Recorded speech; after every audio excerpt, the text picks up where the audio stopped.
салом ба мухлисони барномаи дар шабакаҳои иҷтимоӣ. Фирдавси хурсанд топ хабарҳои варзиширо мегӯяд. оғоз мекунем. хаби Алонсоро рӯзҳои наздик ҷавоб медиҳанд. аз Манчестер Сити шикаст хӯрдан барои Реал ин нанг будааст. ҳарчанд баъзе дастаҳо аз мусовӣ бо Сити мисли ғалабаи ҷанги бузурги ватанӣ истиқбол мегиранд. аммо Реал то ҳадде Ситиро дастае аз худаш паст эътироф мекунад. дар сурати бохт мехоҳад сармураббиро аз даста ҷавоб диҳанд. ана рӯҳияи мадридӣ. ҳарчанд баъзе овозаҳо мегӯянд ки ӯ метавонад вазифаашро аз даст диҳад. ҳоло ҳеҷ тасмими расмӣ дар бораи барканории хаби Алонсо гирифта нашудааст. то ҳол раҳбарияти бошгоҳ Алонсоро то бозии навбатӣ раҳбарӣ карданро иҷоза доданд. дар асл вазъият то андозае душвор шудааст, чунки Реал Мадрид дар чанд бозии охир натиҷаҳои қаноатбахш надошт. ҳамин натиҷаҳо ба фишори зиёд аз мухлисон ва расонаҳо оварда расонида, баъзе шаҳрҳо менависанд ки Алонсо метавонад дар ҳолати мағлуб шудан аз дастаи Алавес ё дар бозиҳои оянда раҳбарияташро аз даст диҳад. аммо ин ҳоло тақрибан ҳамин тавр овоза аст, на тасмими ниҳоӣ. ҳамзамон дар дастаи ихтилофи назарҳо ва фишори дарунӣ ҳам зоҳир мешавад. манбаъҳои расонаӣ аз як тараф мегӯянд ки асосан раҳбарон Алонсоро дастгирӣ мекунанд ва намехоҳанд фавран тасмим гиранд, балки ба ӯ имконияти ислоҳ додани вазъро медиҳанд. пайравони Алонсо бозӣ бо Алавесро пурэҳсостар аз бозии Реалу Барселона тамошо хоҳанд кард. раваду бой диҳад чӣ? рафтанду раванду боз оянду раванд. ин шиёри ҳамешагии Реал Мадрид аст. аз тарафи дигар баъзе таҳлилгарон ва манбаъҳои дигари расонаӣ менависанд ки фишор ба ӯ то дараҷае зиёд аст ва агар дар бозиҳои оянда чанд мағлубияти дигар ба қайд гиранд, эҳтимоли ивази курсӣ ба таври расмӣ хоҳад шуд. рақобати ояндаи Алонсо дар бозии Ла Лига муқобили бошгоҳи Алавес муҳим арзёбӣ мешавад. дар баъзе нашрияҳо гуфта мешавад ки натиҷаи он метавонад нақши ҳалкунанда дар интихоб шудани ё барканории ӯ вуҷуд дошта бошад. ҳамзамон дар дохили даста бархе масъалаҳои муносибат ва тавофуқ миёни мураббӣ ва бозингарон низ баён шуданд ки метавонанд ба вазъ таъсир расонанд. дар баъзе иттилоъҳо номҳои калон аз ҷумла вокуниши Вини Жуниор нисбат ба муносибат бо мураббӣ зикр шудааст ки ба баъзеҳо нишон медиҳад ҳангоми таъсис додани як муҳити муттаҳид мушкилот вуҷуд дорад. аммо бояд ёдовар шуд ки Флорентино Перес ва раҳбарияти Реал Мадрид ҳанӯз тасмими қатъиро оид ба барканории Алонсо қабул накардаанд. онҳо ба ӯ имконият доданд ки вазъиятро хубтар кунад ва натиҷаҳои беҳтар ба даст орад. аз рӯи бештари таҳлилҳо, агар даста натавонад натиҷаҳои устувор ба даст оварад, фишор ва интиқоди расонаӣ ва мухлисон метавонад бештар шавад ва дар чунин шароит тағйирот дар курсии сармураббӣ ҳам эҳтимолӣ мешавад. аммо то ҳол чизе расман эълон нашудааст.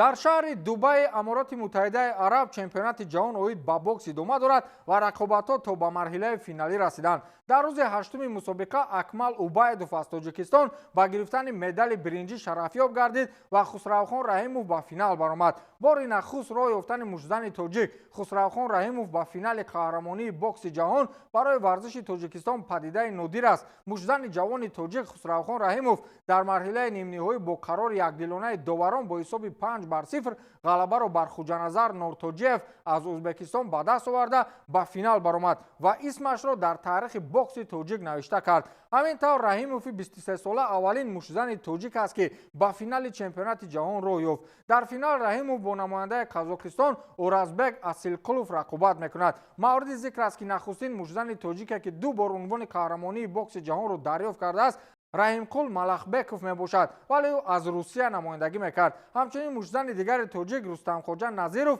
бо намояндагӣ аз Олмон дар соли 2004 низ ба финали чемпионати ҷаҳон расида буд. акнун бо парчами Тоҷикистон танҳо Хусравхон Раҳимов дар финал баромад мекунад. бигзор парчами мо дар минбари майдон парафшон бошад. чӣ гуфтед?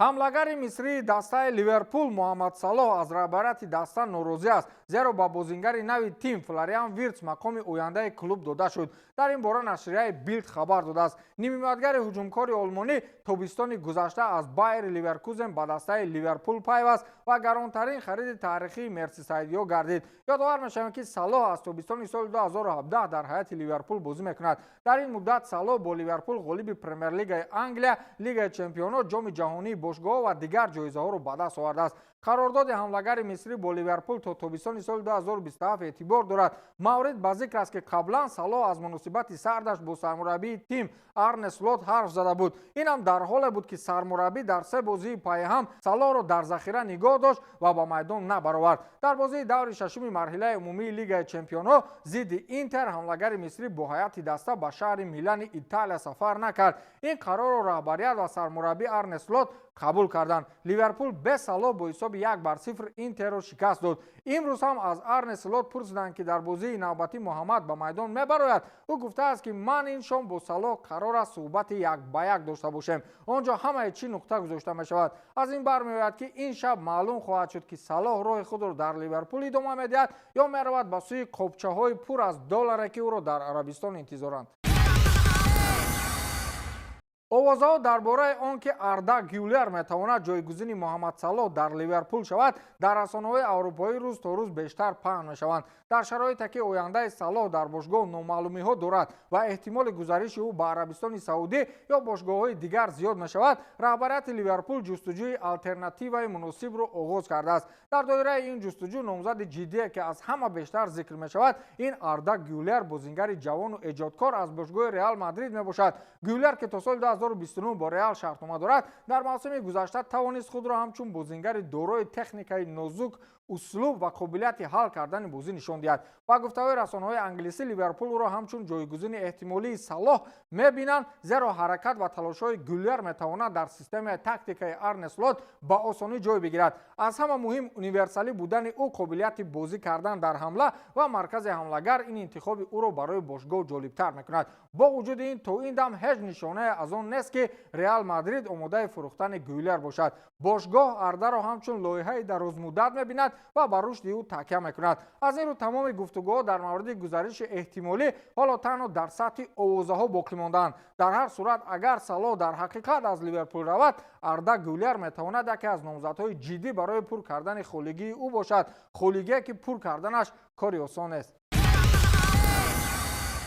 نرخ‌های چیپته‌های جام جهان 2026 که در آمریکا، کانادا و مکزیک برگزار می‌شود، به سطح‌های رکوردی رسیدند و این خبر مخلصان فوتبال را به تشویش آورده است. نرخ چیپته‌ها برای بازی‌های مرحله گروه از چند صد دلار آغاز می‌شود، ولی برای جای‌های بهترین و بازی‌های نهایی از جمله فینال ارزش می‌تواند به هزارها دلار برسد. در بعضی حساب‌ها گفته می‌شود که نرخ چیپته بازی فینال می‌تواند تا 8680 دلار بالا رود. مخلصان فوتبال و سازمان‌های طرفداری آنها نرخ‌ها را خیلی بلند و دسترسی نداشته را نامیده، حتی از فیفا طلب کردند که فروش چیپته‌ها را باز دارد. بر اساس حساب‌ها حتی اگر یک نفر تمام بازی‌ها را بینیم، خراجات عمومی میتواند به چند هزار دلار برسد که نظر به چمپیونات‌های پیشین فرقیتی از زمین تا آسمان دارد. این وضع با بحث میان مخلصان و تشکیل کنندگان آورده است و نشان می‌دهد که جام جهان 2026 میتواند از جهت نرخ چیپته‌ها یکی از گرانترین مسابقات تاریخ باشد. مخلصان فوتبال اکنون باید بر اساس بودجه و امکانات‌های خود